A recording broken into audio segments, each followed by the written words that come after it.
Hi friends, तो हम आज बात करने वाले खेसारी लाल यादव जी और काजल राघवानी का सबसे बहुत ही बड़े हिट लेवल के मूवी के बारे में, जिसका सॉन्ग रिलीज होने वाला है, फुल वीडियो सॉन्ग।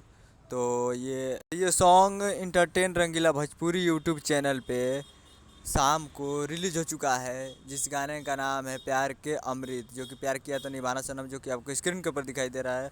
और ये इंटरटेन रंगीला भोजपुरी यूट्यूब चैनल पे रिलीज हो चुका है 25 मार्च 2022 को शाम 7 बजे। तो जाइए और प्यार दीजिए इंटरटेन रंगीला भोजपुरी यूट्यूब चैनल पे।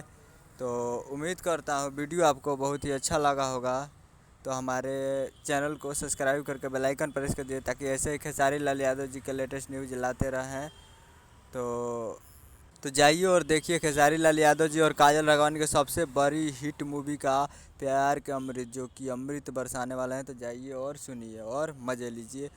शाम को 7 बजे 25 मार्च को तैयार रहिएगा। जाइए और रिलीज हो चुका है, जाकर सुनिए, प्यार दीजिए। जय हिंद, जय भोजपुरी।